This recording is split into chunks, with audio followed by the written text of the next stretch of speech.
How's it going, everyone? It's time to start a new franchise, and if you've been wondering where my Poltergeist reviews have been this whole time, well, They're here.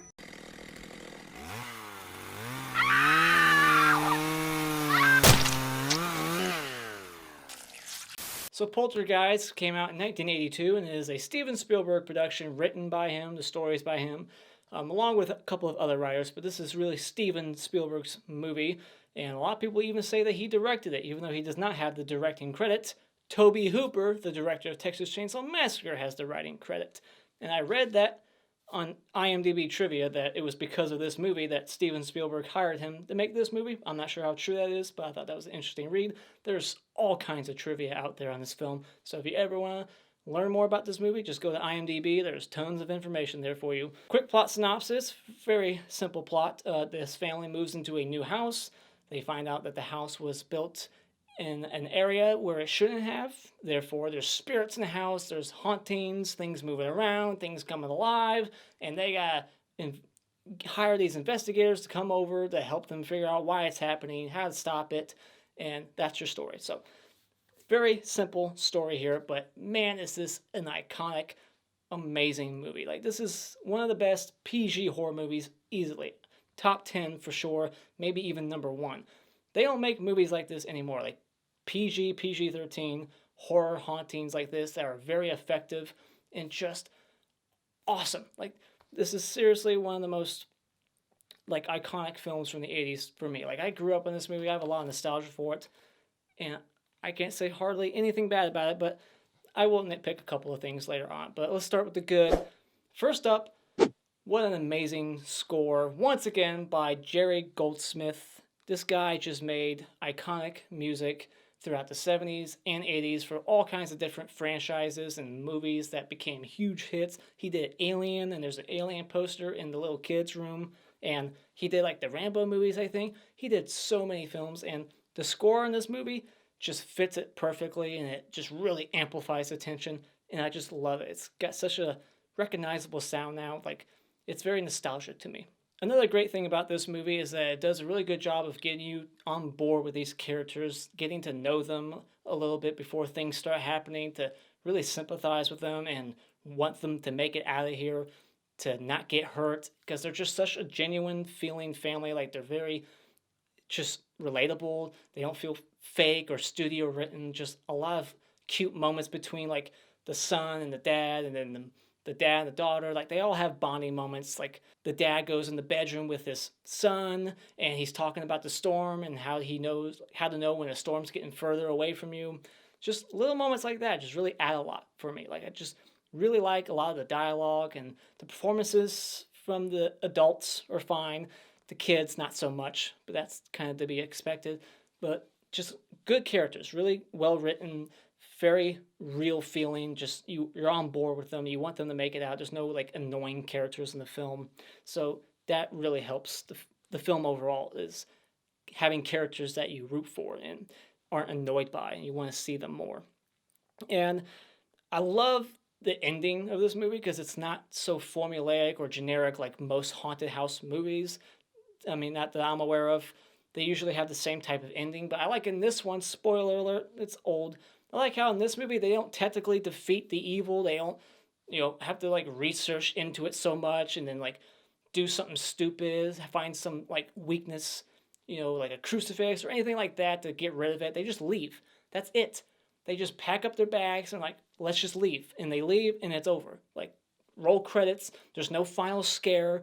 There's no last boo, like no last little subtle thing that hints that maybe there's still something following them. Nothing. They just go to the hotel, they push the TV out, which is funny. Lots of good subtle humor in the movie, just little funny moments like that that also add to the film in a good way.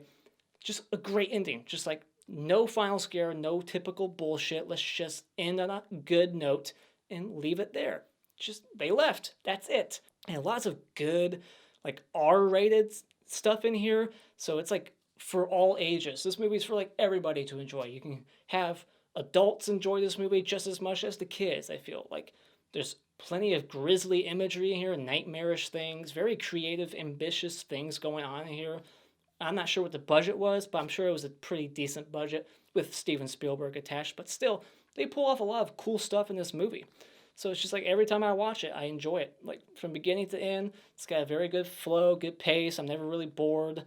Just no like scenes that feel too unnecessary. Like nothing could have been trimmed out. It's perfect. It's almost 2 hours long too. This third act in this movie is also just relentlessly thrilling, just throwing everything at the wall, just all kinds of chaos happening. The mom's being attacked, the kids are being attacked at the same time. The house is trying to keep the mom away from the kids. It's just jam packed with iconic lines and imagery and just moments that everyone can remember from this movie. It stays with you. It's not a movie that you watch and you're like, all right, that was fine, and then you forget about it like a month later. Like this movie stays with you. There's a reason why it's so iconic and loved by people, because it's just so fun. The third act is truly amazing. Like the clown is in the third act, and just that's one of the best scenes in the movie. It's that clown. Such a creepy clown too. And so, besides all that, I mean, I could go on and on, but let's get into the little nitpicks I have about this movie. First up, the kids acting. The little girl who wasn't even an actress, she was just somebody that Steven Spielberg saw somewhere. It was like, she looks perfect. She seems like an innocent, angelic child, cute, and just let's get her to be this main character. So, of course, she's not going to have the best performance in the movie because this is like her first role. And then you got the little kid Robbie, who's also not that good. Even like the mother in this movie has a couple of weak spots, like when she's rolling around the ceiling, the way she's yelling no, she doesn't really sound like she's in any real danger. She's not really that scared. She just seems more annoyed. So there's just little moments like that where the acting can be just a little not that good. There's some effects in this movie that, of course, won't age well today, especially when you have a Blu-ray as clear and crisp as this. I think this is a terrific Blu-ray. It's not Shout Factory. I'm not sure who did it, but very good Blu-ray. Some of the effects aren't going to age. Like the one scene, I didn't care for that one scene when, you got the clown in the bed and it's like rolling around, but then that's practical, but then you got like all these like visual effects, things floating around the room, and some of them are like making noises, like it's like Evil Dead 2 or something, like laughing maniacally. That could have been taken down. Just let's bring that silliness down a bit. Like, it was enough seeing the bed like move around on its own. If there's one character in this movie that just seems so like wasted and not really focused on almost at all, it's the daughter. Like this character has like nothing to say, nothing to do. She like disappears from the movie a couple of times and then comes back at the very end just to hop in the car and leave. Like she does like nothing. She has no like nightmare sequences, like the paranormal investigator. She has nothing that like pops out at her, tries to attack her. We don't know what her fear is. The kid has the clown. What does she fear? What's going to happen with her? Nothing. She just leaves. So her character just feels very not important, like just completely throwaway.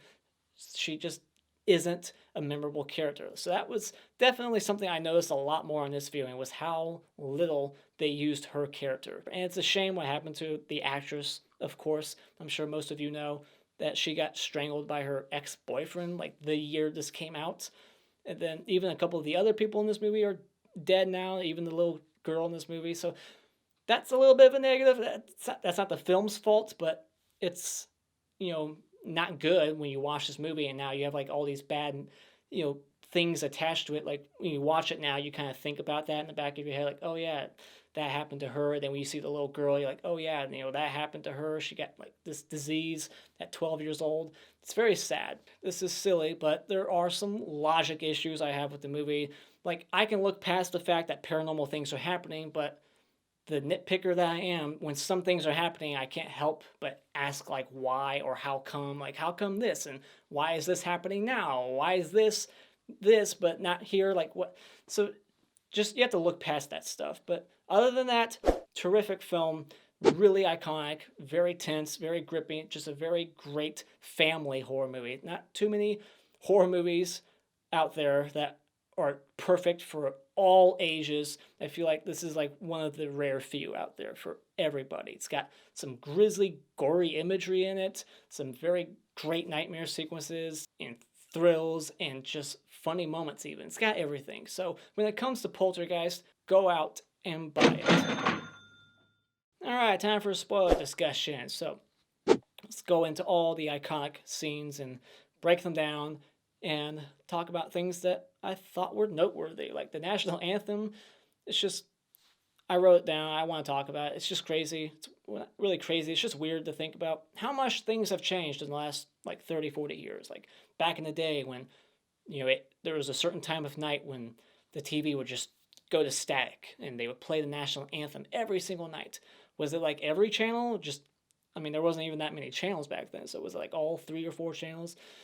Showing my age, I'm very young. I'm sure some people nowadays, when they watch this movie and they hear the anthem, they probably take a knee in their living room. So there's a little political humor for you. Carol Ann, she talks to the TV right away. How long have they been in this house, by the way? At one moment, they say that the house was built in 1976. This movie takes place in 82. How long have they been there? That's one of my first questions is, why now? Why now is this happening? Like, how long have they lived there? Like, it's not like they have boxes everywhere, like they just moved in. Like, they have posters everywhere. It's a decorated house. It looks like they've been in there for like a year. This guy who has busted beers, and I want to talk about it because I just think it's so ridiculous that this guy does this. Like, it's such an asshole move. Like, the beer is so important for the football game. And I like how when he gets in there with all this beer spraying every direction, not one person bats an eye, goes, what the hell are you doing? Like, get that out of here. Like, nothing. Like, spraying beer all over the football, TV, whatever. None of them give a shit. They're just so distracted. They're in the game. Nothing else is happening. It's like, what a jerk. Just beer everywhere. And then here's something else that you'll never see today because TVs and technology have improved.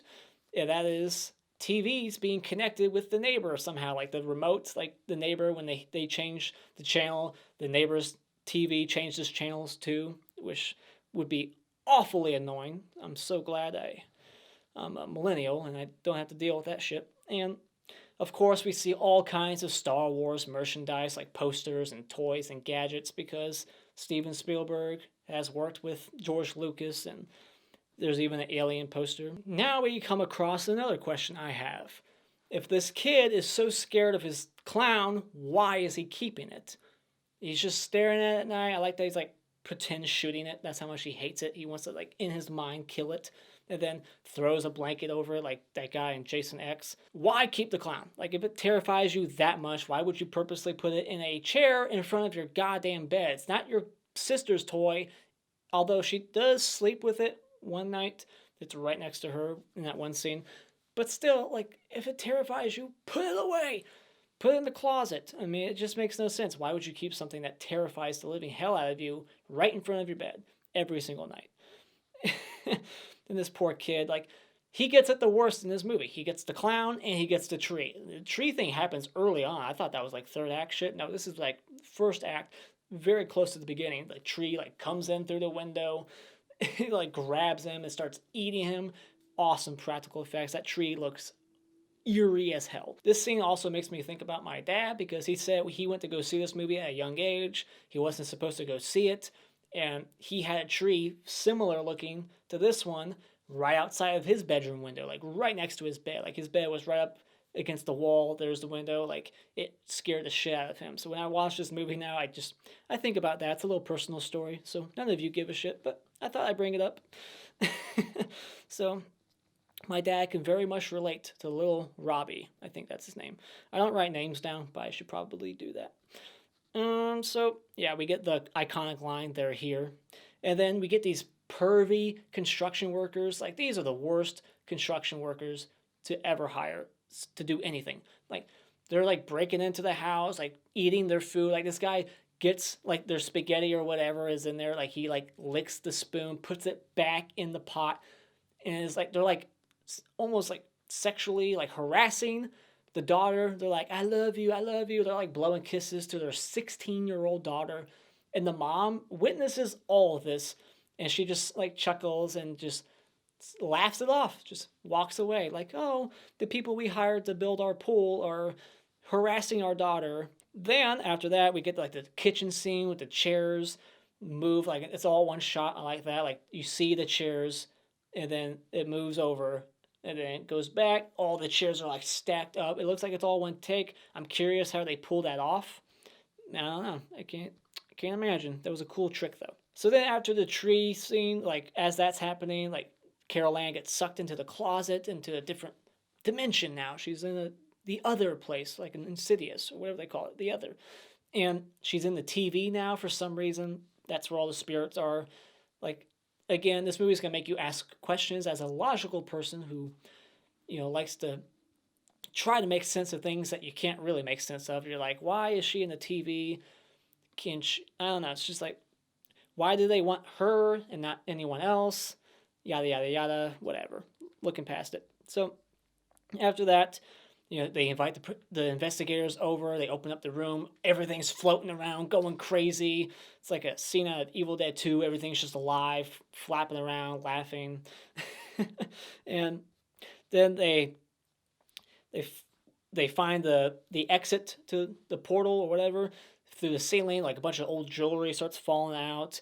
And even when all this is happening, there's still the one investigator who's like, it could be this or that. There's a scientific explanation. It could be an electrical charge from something. It's like, are you out of your fucking mind? Like, if anybody saw that, I think everybody would be a firm believer at that point. I mean, this guy does it for a living, so obviously he has some suspicions that that ghosts are real. Why would he even be in that profession if he didn't halfway believe in that shit? Like, if you're just a full-on skeptic till the end, why do you even work in that field? Another little weird thing that happens that makes me ask the question, why and how did this happen, blah, blah, blah, is the skeptic gets a huge bite mark on him. Like, we don't even get to see it happen, so that's, like, left to your imagination, like, what happened up there when he was gone. He has a big old bite mark on his body. So is he, like, possessed now?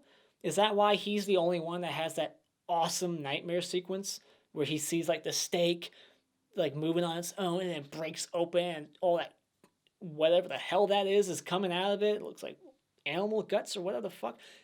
Awesome. And then like he goes in the bathroom, and then he starts like tearing at his own face. Like the light is so hot that his face is like starting to peel and like break open, and he's like taking his own face off. This is PG, man. I did read that they had to fight for it though. It was gonna be R, but they fought for it and they got PG. I could see why it's R for that scene alone. That scene right there, R today. So the bite mark, that's why he's the only one like really getting these visions and freaking the fuck out. But then after that, nothing else ever happens to him. He just leaves, I think. I mean, I don't blame him. After that, I would be out the door. So yeah, just another question I have about the bite mark. What the hell? And then for some reason, like, your scent, even though you're in a different dimension, can somehow travel through dimensions. Like, Carol Ann is, her ghost, or not really her ghost, she's not dead, but her spirit, her body in a different dimension walks past the mom, and the mom's like, I can smell her, I can smell her on my clothes. And, like, how do you explain that? You can't. So she's like, smells can travel through, like, her smell can go from this, dimension to the next, but she can't physically touch or see people in the other dimension, but the smell can travel. I don't know, it's whatever. And then we find out that all the houses were built on a cemetery, and we see like the angel going down the staircase. Again, another piece of evidence for that skeptic. I think he was still in that scene. That was like right after the face melting thing, so it's like after seeing that, he would have to be a firm believer at that point. Yeah, we get like this angel going down the stairs. So I'm not sure who the hell that was. And then we get introduced to the most iconic character in this franchise next to the little girl, and that's Tangina, played by Zelda Rubenstein. She's like the face of this franchise. She's in all three movies, just like Heather O'Rourke, and I think she's the best part of Poltergeist 3. I really like her character in 3. She's very witty. I like that she just knows so much so quick. Like, as soon as she gets in there, she's smells the air, and she's like, oh, this house is haunted. This house is haunted. And then she just gives this whole exposition speech, and she's like, here's what's happening. Like, it's not a question to her. It's like fact. Like, here's what's happening. These ghosts think that they're alive, blah, blah, blah. Like, she just spells it all out, and she just knows what to do. Of course she does. So yeah, her character is a bit of a tropey character that we get in this genre of horror movies. That expert character that comes in and spills all the information out for you. But I'm not gonna harp on it too much. Like what else are they gonna do? So love her character though. Like her voice is also iconic. Just the perfect casting right there. They do this tennis ball test where they throw it through the closet and it just inexplicably goes out the the living room ceiling, like how it goes through, like, so when you throw the tennis ball in, it automatically goes out the exit, but then when the wife goes in to get Carol Ann, she's in there for a while and has time to like go grab the daughter. So I don't know what the hell's going on in between those two portals, the entrance and exit. Is it like a straight line from like entrance to exit in that dimension? Because in their dimension, it's this way and then down to get to the ceiling. Like it doesn't make sense. Again, you can't think about it too much because it's not going to make sense. So just have to ignore that. But yeah, I love when the mom goes in right before. She's like talking to Tangina. Tangina's like, I'm going to go in. I'm the expert here. She's like, but you've never done this type of thing before. And she's like, you're right. You should go. Just the face that she makes, though, like that moment of realization, like, oh, yeah, you're right. I probably shouldn't do this. Like, you're her mother. You do it. So there's just a moment that made me laugh out loud. Yeah, then he starts pulling the rope, the dad, and this giant head, something out of, like, again, Evil Dead 2 at the very end, like, that giant head comes out of the door. Like, what the hell is that? That was another cool moment. Then, for some reason, another thing that you're just kind of like, well, why is that? Is that going to be explained? When they exit the dimension, they go into, this dimension. When they go through the ceiling, they have pink goo all over them, like they've been reborn. They got like pink jello is all over their body, and they're knocked out cold. Like they're passed out, and it wasn't because they fell from ceiling to floor, and they didn't even put a mattress down, I don't think. There was nothing there to like soften the fall, so that was a dumb decision. Like they knew what was going to happen. They didn't plan ahead, but they're just passed out. They're unconscious. Why? Why is that? The mom gets out and she's the first one to wake up eventually, which makes sense. She wasn't in there as long as Carol Ann, but Carol Ann wakes up like 5 seconds later. She's been in that other world for like 2 days, 2 or 3 at least, because time has, from the beginning to the end, we don't know exactly how much time has gone by, but it does hint that it's been a couple nights. So she's been in there way longer. It would make more sense if she was knocked out for like an hour. And then we get the second most memorable line in the movie. You got "they're here," and then you got Tangina's character who says, This house is clean. bullshit, it's not clean. She leaves, and then more shit starts happening, but even bigger on a larger scale. This giant like lion sounding thing is like at the door. It's like a white ghost. It has like this big old bone, like dinosaur skeleton head. I don't know how to describe it. It looks weird, but creepy. And then the mom's being like raped almost. They do like a funny parody of it in Scary Movie 2. But her like shirt's being ripped open, and then she's like going on the ceiling. Meanwhile, the kid's getting attacked by the fucking clown. Like it's in the chair, then it's not. He looks underneath the bed, and then this is like a scare that's in so many movies now. The whole like looking underneath the bed thing. But I think this is what made it popular right here. He gets back up on his bed, and there's the clown with an evil face now. His face is completely different. Awesome. Meanwhile, the mom's outside at the pool falling in, and the rain, the atmosphere, it's on point. It's awesome. And then all these realistic looking skeletons are coming out of the ground. Some of them are coming out in coffins, and they're just breaking open. Such great tension building. Such just relentless action going on. It's just scare after scare after scare. It just keeps packing it on. Dad comes home. What the fuck's going on? He sees the guy from Return of the Living Dead. I forget the actor's name, but he says, like, you moved the cemetery, but you didn't move the bodies. You just moved the headstones. Then we get the daughter. Finally, she's back. And she's got, like, hickeys all over her neck. And then they just leave, and the house like starts eating itself, and the visual effects of that I thought looked pretty good for the time. So that was pretty good stuff. So then they go to the hotel and they just push the TV out to the outside, which is perfect. Makes perfect sense. What a great ending. This ends on a funny note and a logical note. That makes sense. Any family, after what they just went through, would do that. Get rid of the TV. We're not taking chances. So, yeah, such a great ending. I don't think there's anything I missed. So, that's really all the great scenes in the movie. So, let's get into my awards. The Hockey Mask Award for Best Character in this movie. It's a tough one, but I'm going to go with Tangina.